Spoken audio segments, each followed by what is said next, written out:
Oi, tudo bem com você? Eu sou a Renata, seja bem-vindo ao 15 Dias para Ler e nesse vídeo de hoje eu converso com vocês a respeito das leituras que eu concluí no mês de julho.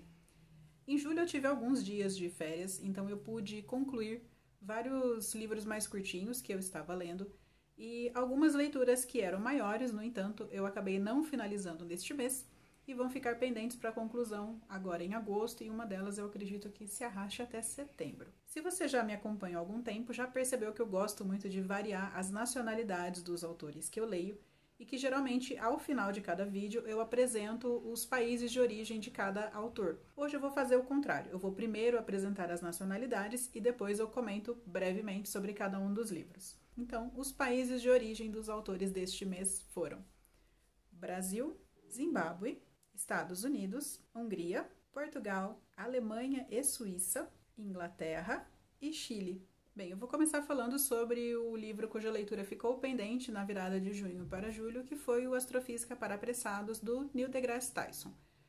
Em primeiro lugar, gostaria de ressaltar que eu tive um preconceito imenso com o nome deste livro, porque me remete àqueles livros que oferecem soluções fáceis para problemas complexos, né? Mas superada essa barreira do nome, eu gostei bastante da leitura, embora ela não me tenha sido tão fácil. Eu já tenho o costume de ler livros de divulgação científica, de tempos em tempos eu pego algum, e eu esperava ter com este aqui a mesma facilidade que eu tenho, por exemplo, lendo Carl Sagan ou Marcelo Gleiser. E não foi o caso. Ele tem uma escrita mais pragmática do que a desses outros dois autores que eu mencionei. O Sagan é muito apaixonado pelo espaço e ele transmite toda essa paixão que ele tem, tanto pelo espaço quanto pelo planeta Terra, nos seus textos. O Tyson não tem tanto essa verve. Só nos dois últimos textos dele é que eu percebi esse lado mais emotivo. Mas os primeiros capítulos não. Eles são mais diretos, mais pragmáticos, como eu disse, e especialmente os dois primeiros são mais difíceis. Eu tive que reler algumas partes para conseguir compreender, mas gostei demais do livro e vou deixar guardadinho aqui para uma nova leitura daqui a um tempo. Eu gostei bastante dessa edição, ele foi publicado pela editora Planeta, com tradução de Alexandre Martins. A diagramação dele está muito boa, o índice está muito caprichado, existe um índice remissivo no final também para a busca por temas, então gostei bastante. Depois eu concluí a minha primeira ficção de julho, que foi um maravilhoso Água Funda, da Ruth Guimarães. Eu fiquei apaixonada por esse livro. Eu fiz uma resenha para ele, vou deixar aqui nos cards. E, gente, que coisa mais linda. E que joia que estava escondida de nós, leitores, por tanto tempo. A Ruth Guimarães é uma autora nacional. Ela lançou esse aqui como seu romance de estreia. Depois ela lançou alguns contos, ensaios, foi tradutora de várias obras.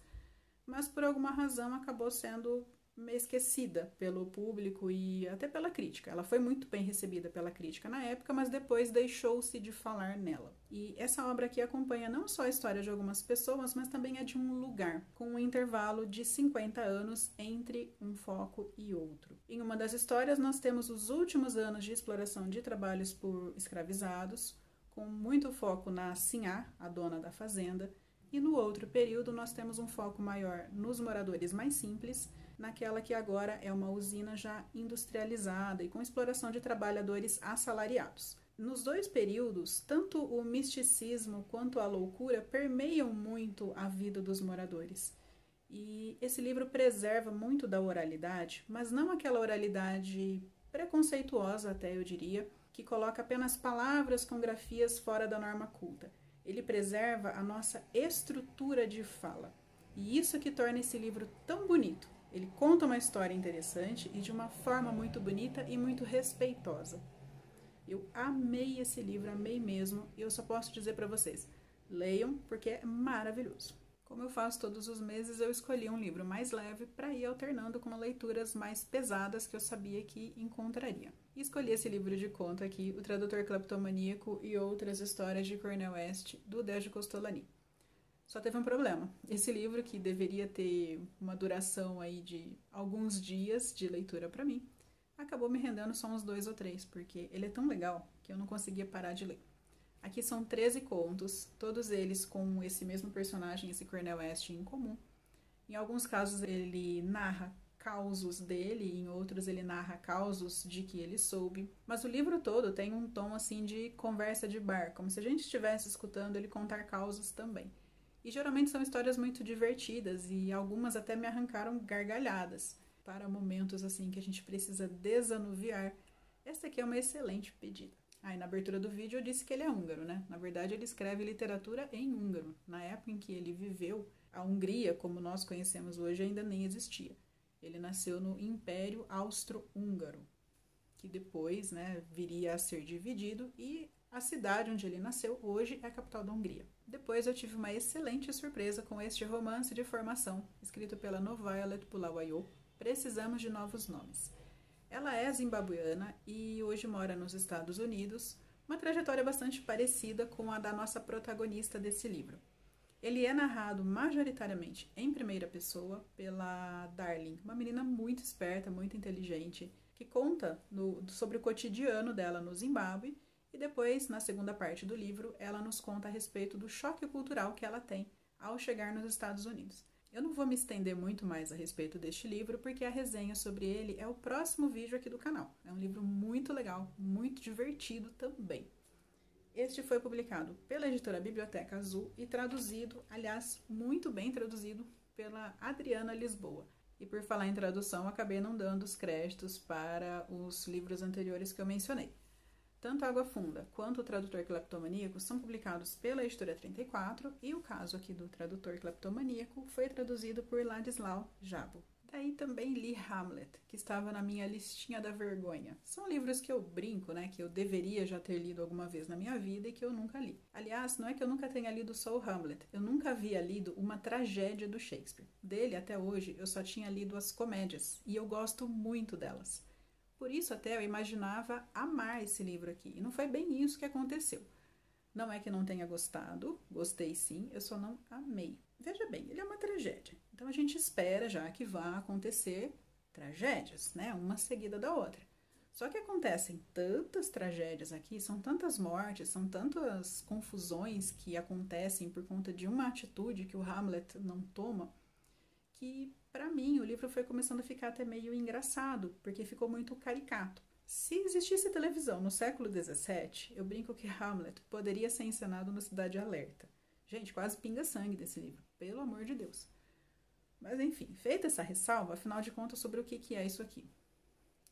Hamlet, pai, que era o rei da Dinamarca, aparece em espírito, em espectro, como dizem aqui, para Hamlet, filho, e pede que ele vingue sua morte. E o Hamlet, filho, que já está perturbado, tanto pela morte recente do pai, que aconteceu há apenas 2 meses, quanto pelo casamento da sua mãe com o próprio cunhado, ou seja, a mãe dele casou-se com o irmão do Hamlet, pai. Ele fica meio transtornado com essa novidade, com essa notícia, se propõe de fato a vingar a morte do pai, mas fica um pouco perdido, e por conta dessa indecisão dele, ele acaba demorando um pouco para tomar providências, e esta demora é que provoca a quantidade de mortes que acontecem nesse livro. Esta foi uma edição da Penguin, riquíssima em texto de apoio. A peça mesmo é metade do livro só, o resto é material extra, com tradução de Lawrence Flores Pereira. Depois concluí também uma releitura, sempre tem umas releituras nas minhas listas, né? De Demian, do Hermann Hesse. É um romance de formação, mais um, em que nós acompanhamos o Sinclair, um menininho que no começo do livro tem uns 10 anos, mas ao final ele já deve ter uns 18, deixou de ser um menininho. E ele se aflige muito pelas contradições do crescimento, pela dor mesmo de crescer e de ter que tomar decisões que aparentemente para ele eram erradas. Para esse livro aqui também já existe uma resenha aqui no canal, vou deixar aqui nos cards, e eu preciso sanar uma lacuna. Eu não comentei na resenha a respeito da edição, que é muito boa. Essa aqui é uma publicação da editora Record, com tradução do Ivo Barroso, e ao final ele também escreveu um pós-fácil que ficou muito bom. As orelhas do livro também têm informações muito relevantes, então tanto essas orelhas quanto esse pós-fácil do Ivo Barroso enriqueceram muito a leitura e possibilitaram clarear alguns aspectos a respeito da interpretação. Então não deixem de ler este livro e vejam lá a resenha para ver mais detalhes, as aflições aqui do nosso pobre Sinclair. E pela primeira vez na vida eu li um livro da Isabel Allende e eu estou apaixonada pela narrativa dessa mulher. Como escreve bem, como sabe prender o leitor. Ainda bem que eu estava já de férias quando eu li este livro, porque senão eu teria problemas. Porque é aquele tipo de livro que me prende à noite, que eu preciso saber o que vai acontecer com o personagem, portanto eu fico postergando a hora de dormir. Aqui também existe um romance de formação, mais um. Este centrado na Elisa, uma menina que foi abandonada ainda recém-nascida na porta de 3 irmãos ingleses, muito bem de vida, que moravam no Chile. Então ela foi criada como filha destes irmãos, sabendo que não era filha, sempre foi apresentada como protegida deles, mas de todo modo recebeu boa instrução e também tinha a perspectiva de ter um bom enxoval, de ter muitas riquezas à sua disposição. E os irmãos, inclusive, já estavam à procura de um noivo para ela quando ela faz o quê? Claro, aquilo que a gente espera, se apaixona por um menino pobre. Mais do que se apaixonar pelo menino pobre, ela foge atrás deste menino.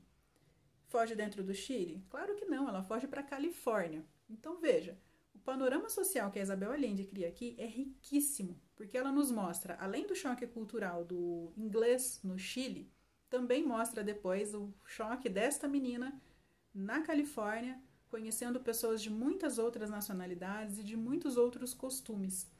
E é notável também a pesquisa que ela fez aqui para compor o histórico de um personagem chinês, que tem uma importância muito grande na história e cuja menção já é feita logo no início da história. Eu fiquei encantada por este livro, eu gostei demais dele e eu soube que ele é o primeiro de uma trilogia.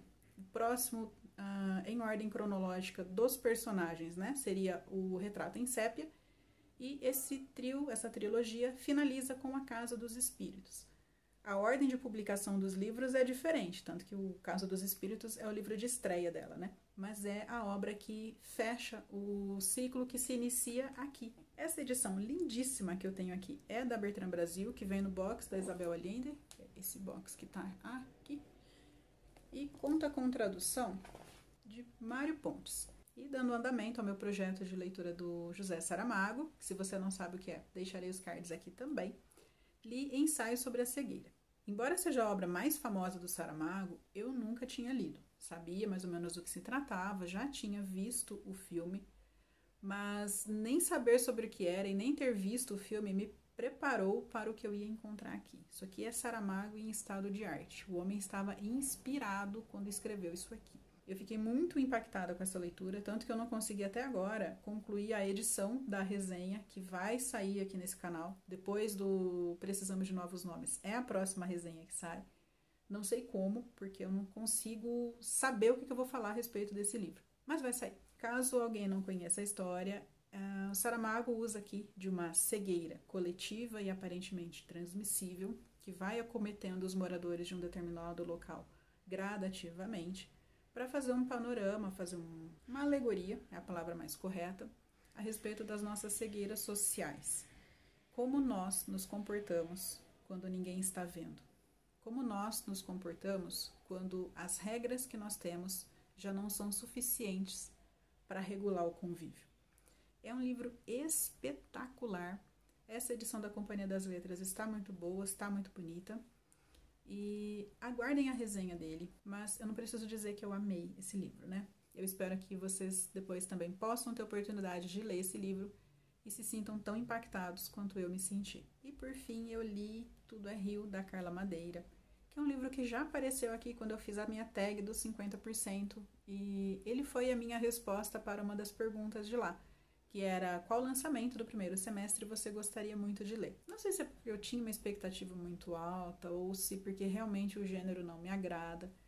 Eu estou vendo esse livro ser muito bem falado. Hoje, enquanto eu estava olhando no site da Amazon, eu vi que ele era o 5º livro mais vendido da loja. Mas infelizmente eu vou ser a voz dissonante. Eu não gostei tanto assim desse livro. Eu achei admirável a forma como a Carla Madeira escreve.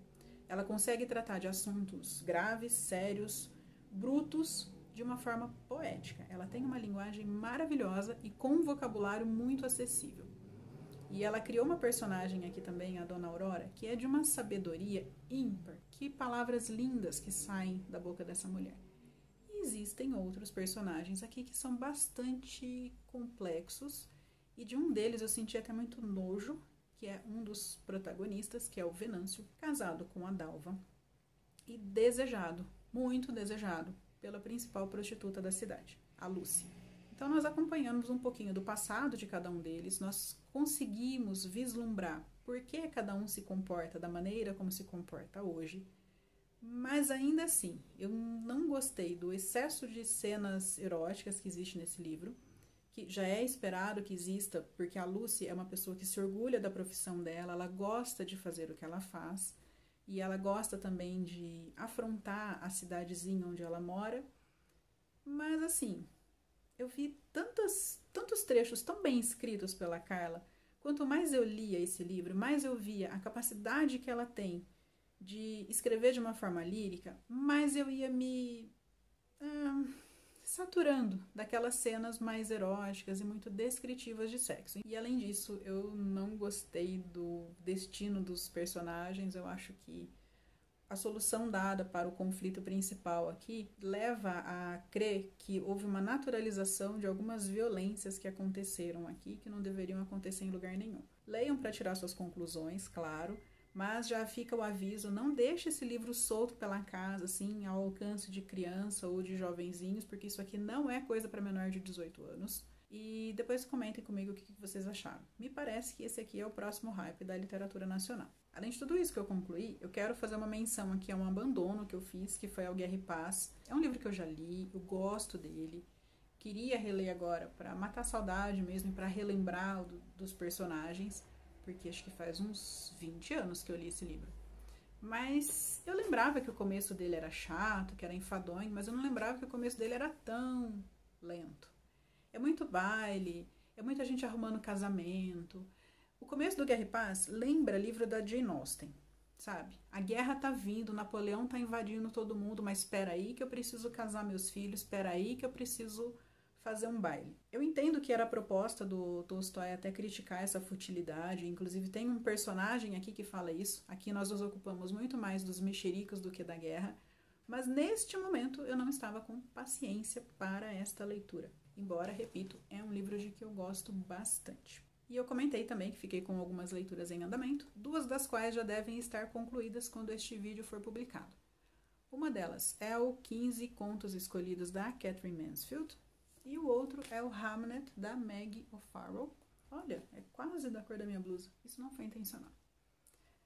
Prevejo lágrimas. Enfim, comento com vocês nos finalizados de setembro, ou finalizados de agosto. Este aqui sim, eu acho que eu só finalizo em setembro, que é o Battle Royale do Koshun Takami. Acho que falei tudo que eu precisava, acabou ficando um vídeo meio grande porque eram muitos os livros sobre os quais eu gostaria de falar. Eu espero vocês nos próximos vídeos. Até mais!